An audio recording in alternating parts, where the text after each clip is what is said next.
जीवित पुत्र का व्रत, जिसे जिउतिया व्रत भी कहा जाता है, इस साल 14 सितंबर को मनाया जाएगा। इसके लिए एक दिन पहले से महिलाएं तैयारी शुरू कर देती हैं। व्रत और पूजा के लिए सभी चीजों को एकत्र किया जाता है। व्रत के दिन शाम को घर पर व्रती महिलाएं चौकी सजाकर पूजन करती हैं और जीवित पुत्र का व्रत की कथा सुनती हैं।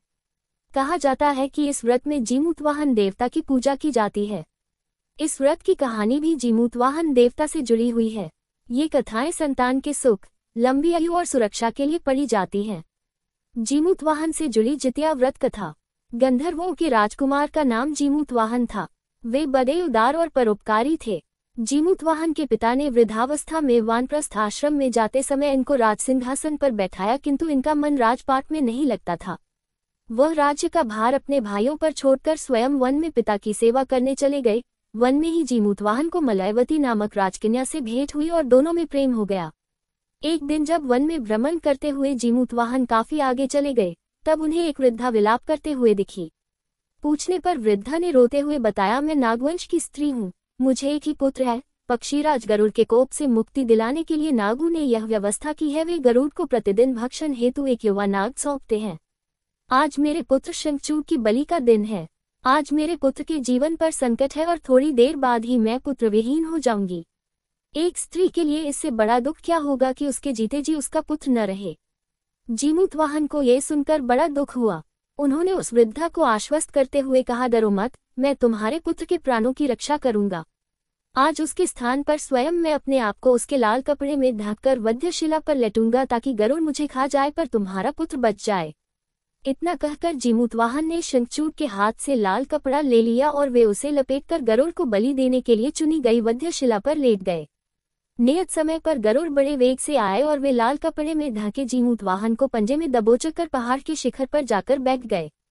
गरुड़ ने अपनी कठोर चोट का प्रहार किया और जीमूतवाहन के शरीर से मांस का बड़ा हिस्सा नोच लिया। इसकी पीड़ा से जीमूतवाहन की आंखों से आंसू बह निकले और वह दर्द से कराहने लगे। अपने पंजे में जकड़े प्राणी की आंखों में से आंसू और मुंह से कराह सुनकर गरुड़ बड़े आश्चर्य में पड़ गए, क्योंकि ऐसा पहले कभी न हुआ था। उन्होंने जीमूतवाहन से उनका परिचय पूछा। जीमूतवाहन ने सारा किस्सा कह सुनाया कि कैसे एक स्त्री के पुत्र की रक्षा के लिए वह अपने प्राण देने आए हैं। आप मुझे खाकर भूख शांत करें। गरुड़ उनकी बहादुरी और दूसरे की प्राणरक्षा के लिए स्वयं का बलिदान देने की हिम्मत से बहुत प्रभावित हुए। उन्हें स्वयं पर पछतावा होने लगा। वह सोचने लगे कि एक यह मनुष्य है जो दूसरे के पुत्र की रक्षा के लिए स्वयं की बलि दे रहा है, और एक मैं हूँ जो देवों के संरक्षण में हूँ किंतु दूसरों की संतान की बलि ले रहा हूँ। उन्होंने जीमूतवाहन को मुक्त कर दिया। गरुड़ ने कहा, हे उत्तम मनुष्य, मैं तुम्हारी भावना और त्याग से बहुत प्रसन्न हूँ। मैंने तुम्हारे शरीर पर जो घाव किए हैं उसे ठीक कर देता हूँ। तुम अपनी प्रसन्नता के लिए मुझसे कोई वरदान मांग लो। राजा जीमूतवाहन ने कहा कि हे पक्षीराज, आप तो सर्वसमर्थ हैं। यदि आप प्रसन्न हैं और वरदान देना चाहते हैं तो आप सर्पों को अपना आहार बनाना छोड़ दें।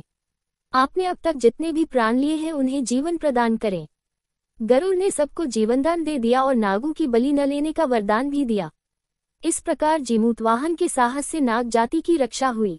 गरुड़ ने कहा, तुम्हारी जैसी इच्छा वैसा ही होगा। हे राजा, जो स्त्री तुम्हारे इस बलिदान की कथा सुनेगी और विधिपूर्वक व्रत का पालन करेगी, उसकी संतान मृत्यु के मुख से भी निकल आएगी। तब से ही पुत्र की रक्षा हेतु जीमूतवाहन की पूजा की प्रथा शुरू हो गई। ये कथा कैलाश पर्वत पर भगवान शंकर ने माता पार्वती को सुनाई थी। जीवित पुत्रिका के दिन भगवान श्री गणेश, माता पार्वती और शिवजी की पूजा एवं ध्यान के बाद ऊपर बताई गई व्रत कथा भी सुननी चाहिए।